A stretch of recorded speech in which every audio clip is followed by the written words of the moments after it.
was before you, and there was during you. For some reason, I never thought there would be an after you. But there it was, and I was in it. These are some books I wish I never read.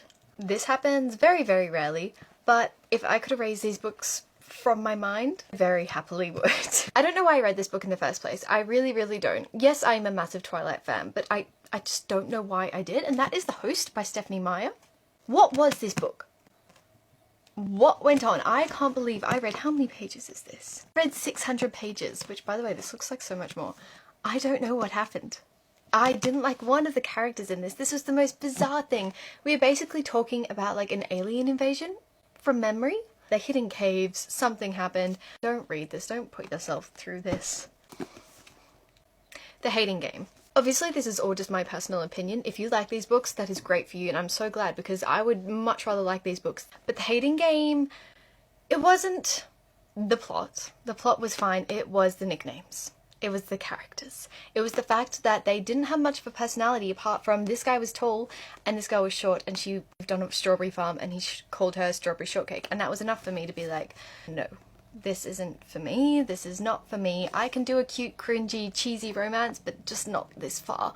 I feel like I was so sad about it because I went in with such high hopes. I really thought I was going to love this book, but I don't know how I finished it, if I'm going to be honest. Haunting Adeline. This book right here decided to terrify me beyond anything I imagined. Yes, I'd heard that this was bad, and yes, I looked up trigger warnings, but I didn't think it was going to be this bad. Seriously, save yourself. Unless you're a dark romance girl, which I wish I was, but I'm not. Unless you're a dark romance girl, I do not recommend this, and it is very, very, very dark. If you're into that, you will probably love it. You will probably love it. But for me, I was not into that, sadly. Adore me, hold me and explore me, mark your territory, tell me I'm the only one. Adore me, hold me and explore me, I'm so fucking horny, tell me I'm the only one. I've been looking under rocks and breaking locks, just trying to find you. I've been like a maniac, insomniac, 5 steps behind you. Tell them other girls, making it the exit check, please. Cause I finally found a girl in my dreams, much more than. Let's crack more paintings. Red hardback books only.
I've read hundreds of novels in my life, most of them claiming that love was the center of the universe, that it could heal any damage inside of us, that it was what we need to survive.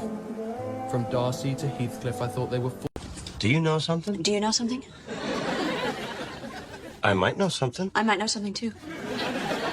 What's the thing you know? Oh no, I can't tell you, and you tell me what you know. I can't tell you what I know. Well, then I can't tell you what I know. These are my unpopular opinions on Popular Book Talk Books, Part 2. This almost hit a little too close to home, if you know what I mean. I actually struggled to see the point of this book, like where was the chemistry? This was ridiculously good for no reason, like definitely my favorite Ali Hazelwood book that I've read so far. I don't think this deserves the hate it gets, but I just feel like it was a fun romantasy and it definitely was very, very similar to The Hunger Games. I know that there's a debate of whether you should read Shadow and Bone before you read Six of Crows, but like to me there isn't. To me, you have to read the Shadow and Bone trilogy before you go into Six of Crows. Otherwise, you will be completely confused, and it just adds so much to it. You're familiar with the world, you're familiar with the magic system. It's not even a debate, in my opinion. This actually wasn't very much like the Hunger Games, in my opinion, and one of my favorite tournament aspects in a book. I thought this was the perfect conclusion for the Once Upon a Broken Heart trilogy. I actually really didn't like Lily and Lo. Like, they really bugged me, and I'm going to really struggle to go on to the rest of the series because, this is probably the most underrated YA series I have read this year. Like, I am obsessed. I feel like the reason this was so popular was because it was a lot of first people's fantasy books. And like, it was fun, but it's definitely not the best fantasy book out there. Welcome to my TBR Teacup series. This is my TBR teacup, and once a week I will choose 3 books out of my teacup, and I will choose 1 book for that week to read, and then at the end of the week I will give you guys a review. In 2025, I want to be very intentional about the books that I choose to read. One of the ways that I am going to cultivate intentionality is by choosing to read the majority of my physical TBR, and so I made this little book teacup that has all of the books that are on my physical TBR, books that are part of a book project, and books that I don't currently own but would like to own by the end of the year. Books that have black spines are books that I don't currently own but would like to own in the future, so when I draw one of these, I will most likely be purchasing. Books that have purple spines are books that are currently on my physical TBR, so these will be priority reads for me.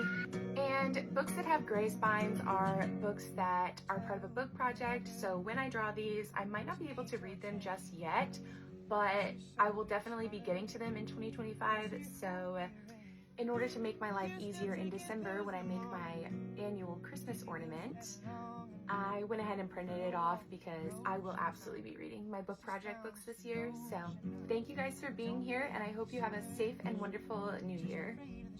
Is it wrong to create merch for your children's book before it's published? It all started when I bought the world's biggest watercolor paper to write and illustrate my own children's book after my art portfolio had been rejected by over 100 creative agencies. The first script of Adina and her star was written in a notebook over 2 years ago, and it sat there unillustrated until I picked up a brush a few months ago and illustrated the very first page.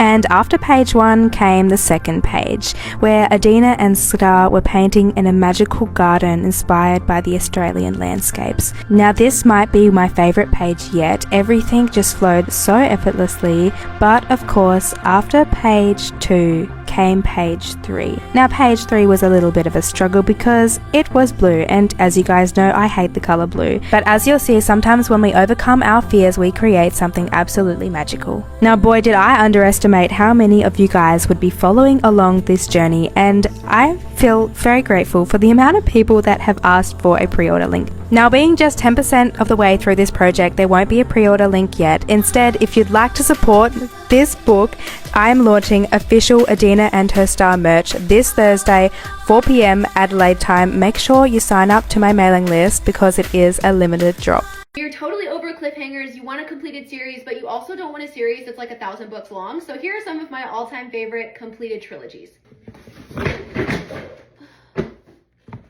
Let's start off with one of the most underhyped completed trilogies that has dragons, shifters, and spice. Sacred Stones trilogy has just recently been finished this year. It's just such a good time. I don't know why more people are not talking about this. It's got slow burn, and it's got an MMC that is literally like everything we love. Romance in here is like one of those romance that will have you wanting to like pull your hair out because the tension is just so good. I can't believe that more people aren't talking about this, so you need to add it to your TBR. Next series is for our dark academia lovers. If you grew up loving Harry Potter, you love that classroom setting, you love a dark fantasy vibe with plenty of emotional damage, we're gonna read The Magicians. Also, it's one of my favorite of all time TV shows. This is an adult series, not necessarily like a spicy series. There is explicit content in here, and there are things that you might need to like check your warnings for. It will definitely make you think. It will potentially put you in a sad mood. Like, I felt like reading this sometimes was hard because I was just like, this is so dark. Stick with it because the writing is very like sarcastic. They're poking fun at like our favorite childhood series like Chronicles of Narnia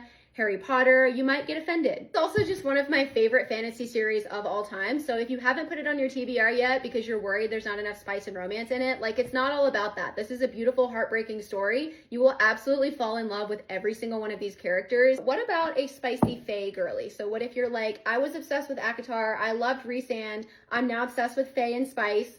The Bargainer series is a completed trilogy that also has a novella. So technically it's 4 books, but one of the books is like an alternate POV, like sort of shorter storybook. Technically the story is a trilogy. MMC that people literally lose their minds over. Desmond is a fae, he's a shadow daddy. This is for fun. So unlike something like The Magicians, this is not like a deep, thought-provoking literary masterpiece. Like, this is fae and romance and spice and like fun plot. But Rhapsodic was so trashy. Why do you like it? It's fun. It's fun. Sometimes you don't have to take the books that you're reading so seriously. Not everything has to be like that deep and like life-changing and emotional. This is a really fun time. Let's go back to one of my favorite trilogies literally of all time that if you haven't read yet, what are you still doing here? You have to read the Red Rising trilogy. Yes, was written by a man. Yes, it has a male main character in it. Why do we care about that? Not everything we read has to be exactly the same. This is dystopian. It's a little bit sci-fi. Basically, the short version is it's like the Hunger Games, but in space with a lot of Roman mythology. And the games and trials, if you can imagine, are even more emotionally damaging than the trials in the Hunger Games. Like, they are high stakes. This is adult dystopian. So whereas Hunger Games is like young adult, you can only go so far, this one takes it that extra mile. The games and trials in here will have you uncomfortable, will have you on the edge of your seat, and 2 books have games and trials in them. There's a little bit of world building at the beginning, and there's a little bit of a moment where you're like, wait, what's going on? The beginning of the book is completely different than the rest of the trilogy, so I need you to give this a chance. Also, before people come for me, yes, technically, this is the first trilogy in the series. There is a story that starts in Red Rising and ends in Morningstar, and it's sort of like Degrassi. So there are other books in this world that are connected, but they are following the next generation. All right, let's go back to our dragon girlies, but what if you're not really into shifters, you like dragon riders, and you like a military training, you're kind of a fourth wing girly. If you have not read Fireborn yet, this is like, honestly, a better story. This is like the young adult version of Fourth Wing. It has dragon riders, it has politics, it does have romance, but it's a completely different type of romance. Plenty of emotional damage. People love this book, and every time I mention it, people talk about how much they love it, but truly, I never see it on Book Talk. But if you do want emotional damage and you also want spice, you don't want something young adult, we're gonna go with Daughter of No Worlds, the War of Lost Hearts trilogy. This is for our Throne of Glass girlies. So basically, this is going to hit you with character development, emotional damage, trauma, character growth, all of that stuff that we love about Throne of Glass, but it's gonna do it in 3 books. One of the most top tier book boyfriends, book husbands. If you don't fall in love with Max, honestly, I feel like there might be something wrong with you. Like, what's going on? And for our dystopian girlies, we have the Broken Earth trilogy by N.K. Jemisin. This is amazing. A plot twist in it that will change your life. Like, literally the floor will fall out from under you. I feel like it's so beautifully written. The world is like apocalyptically beautiful. I loved this. I ate this up. This is not a romantasy. It's not a spicy book. This is an epic, beautiful story. Sometimes people are a little scared to get into, but it is so worth it. For our spicy witch girlies, I couldn't not talk about this one. The Kingdom of the Wicked trilogy. This has a demon prince of hell. His name is Wrath. He is literally one of my favorite book boyfriends. You will not be able to like this man, especially if you like characters like Klaus Michelson. Like, he is mad, he's got an attitude, he's like our bad boy. Also, the author Carrie Maniscalco is working on a spin-off series that's about the rest of the demon princes, so this is sort of like the origin story. So if you're looking at books like Throne of the Fallen and Throne of Secrets, all of those characters originated in here, and these are spicy. So book 1, you might think they're not spicy. Books 2 and 3, you're gonna be like, dang girl, this is spicy. I'm here to remind you that Kingdom of the Wicked exists. Absolutely need to read these books.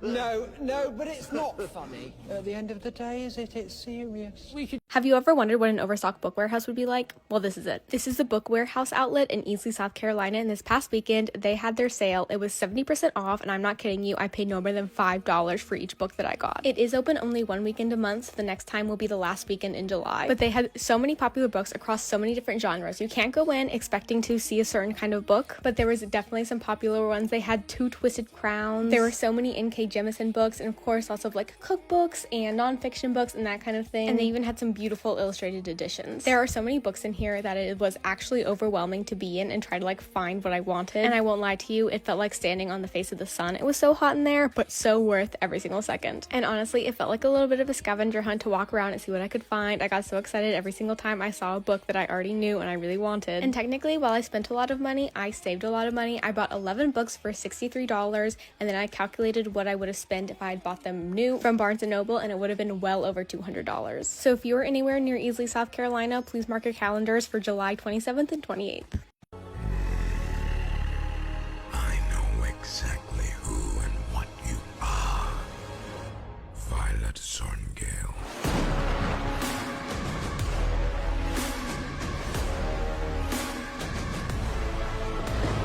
A dragon without its rider is a tragedy. A rider without their dragon is dead. Welcome to the Fourth Wing.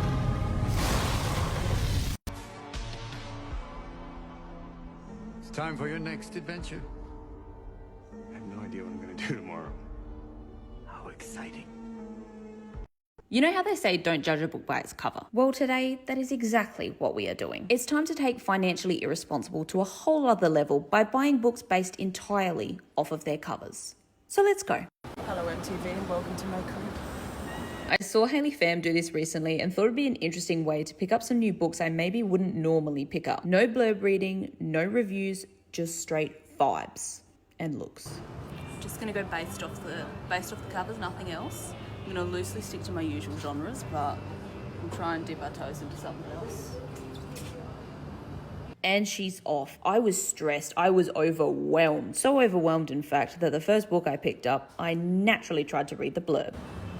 Oh, I can't turn them. No, I can't. Honestly, jail. Book series are just one thing I'll try to be mindful of if I can, otherwise we may end up with this problem. Oh, it's book 4. Should I buy the whole thing?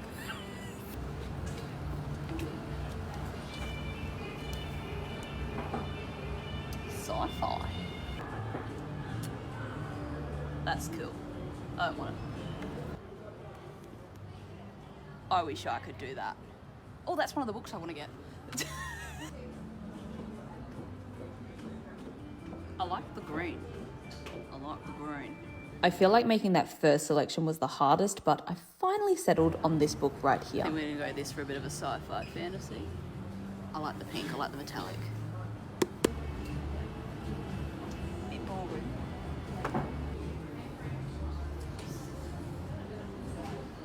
I don't like the look of him. Mom.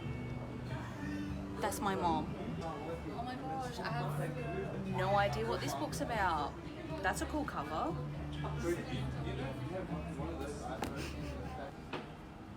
That's big. It feels... Sorry, I'm not reading. Oh. The back.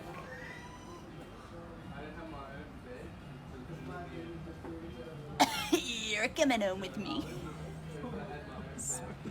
Please tell me I'm not the only person who will generally grab books from the middle or the back of the stack. No, but just a bit of a moment for this cover. I'm sorry, but I don't think I would have been able to resist. That is cool.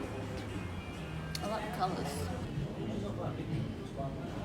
Also, since when did Kate Stewart have a Lil Chrissy romance book? Absolutely would have purchased if my sister didn't flog the one and only copy. Bit rude if you ask me. Because I wasn't able to find any covers that spoke to me in the romance section, I then made my way over to the YA and immediately brakes hit straight in the reverse. What is this? Hello?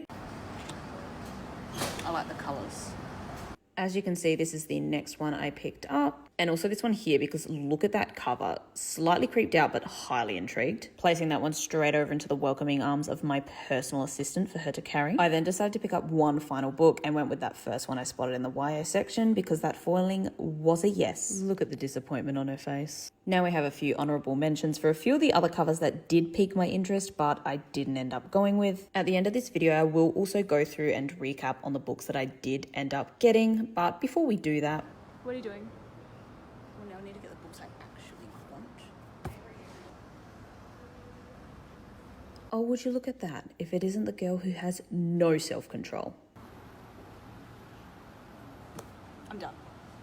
There's always two friends who go book shopping. The one who gets one book and the one who gets like 12. And finally, finishing off the night pondering all of your financial problems. Recapping everything I picked up, we have Neuromancer by William Gibson, which I have only now realised is actually part of a trilogy. Thank the Lord I picked up book 1. Next, we have The Turned Glass by Gareth Rubin, which I think is easily my favourite cover that I picked up. It's fun and interactive. I'm basically a child, so easily entertained. We have All That's Left in the World by Eric J. Brown, Delicious Monsters by Lascelles Sambry. Now, I'm actually so intrigued by this cover and to see what the book itself is about. And lastly, we have Her Dark Wings by Melinda Salisbury. Now, I have zero clue what any of these books are about, and I'm going to refrain from searching up anything about them. No blurbs, no reviews, nothing. I will aim to read these near enough together and then provide an update with my overall thoughts afterwards. But if anyone has read these, definitely let me know. This was actually such a fun book shopping experience and I definitely recommend. I think what you watched is a lot about what you would like as a reader. So we're gonna go through some popular movies and TV shows and genres, and I'm gonna tell you what book you should pick up based on what you click to watch. If you are a thriller movie, light horror movie girly, think Gone Girl. I think you should pick up Rock, Paper, Scissors by Alice Feeney. This book follows Adam and Amelia, and Adam actually has face blindness, meaning that he cannot recognize faces, even himself in the mirror, which may I say adds such a fun plot point. Amelia has won this weekend away at a deserted converted church, and as soon as they get there in a snowstorm and they can't leave, weird shit starts happening. I literally had to turn on all of the lights in my house when I was reading this at 1 in the morning because I was terrified. It's also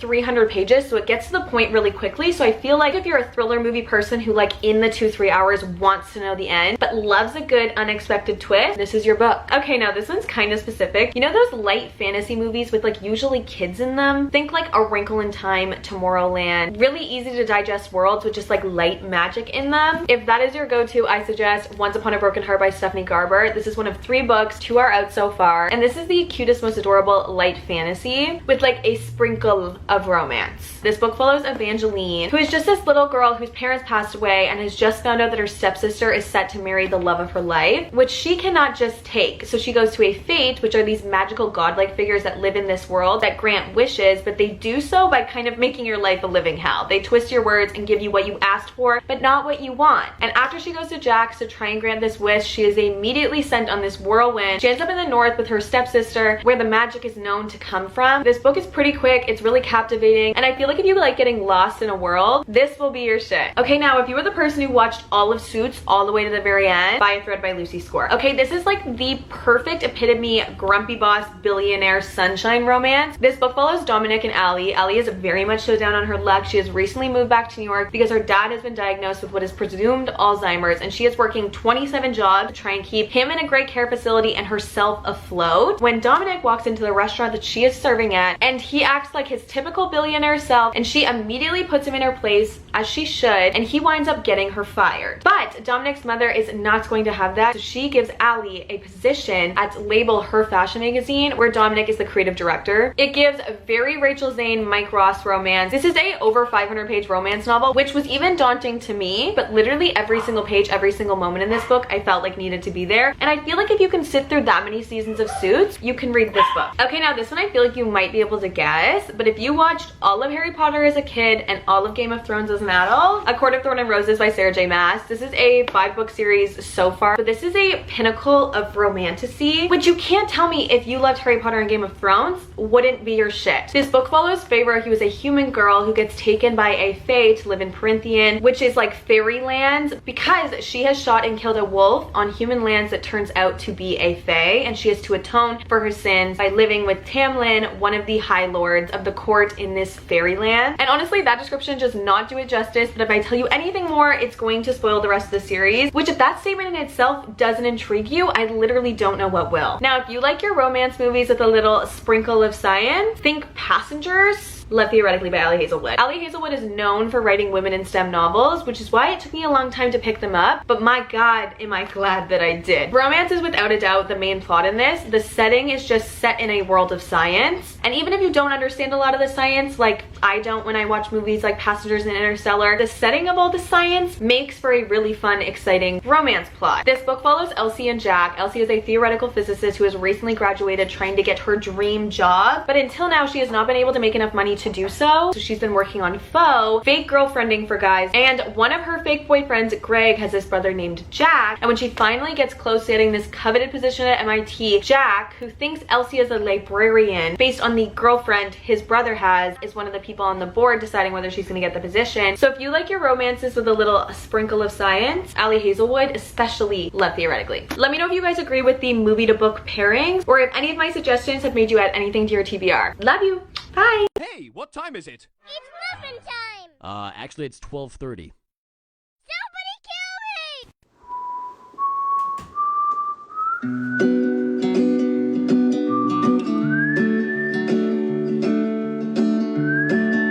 I don't have a reading corner, but I do have a couch that does not cost $1,000 and was actually free, in a really cozy bed that I love to snuggle up in and read. I don't have a huge home library, but I do have a few bookcases that fit perfectly in my living room. I don't have a million special editions with sprayed edges and beautiful artwork, but I do have an entire section of library books. I don't have a big fancy espresso machine at home, but I can still make a really mean iced latte. Delicious. I don't have a fancy camera setup. I do, however, have an iPhone with a back camera and a gorgeous window with some natural light. I don't read 30 books a month and 250 books a year, but what I do have is a love for reading and a passion for yapping. And if I read a book, I will be yapping about it on here. Yes, there are some book talkers, bookstagrammers, book influencers that have every single one of our dreams. Who wouldn't want to have an at-home library with 1,000 books, beautiful built-in shelves, a chair designated specifically for reading? But just because you don't have those things doesn't mean your experience as a reader is any less than theirs. Doesn't mean that your word on this app means any less than theirs, and it doesn't mean that you shouldn't be able to make bookish content. Reading is not about the environment that we're in, it's about the environment that we're submerging ourselves into. It's about the words on the page. It's about the feeling that we get when we're reading books. And you don't need to be rich or successful enough to have all of these special editions of books and all the time in the world to read in order to be a good reader, in order to be a book talker, in order to be all of these things. All you need to have is love for books. And I think that's one thing that we need to remind ourselves that we all have in common. We all love to read.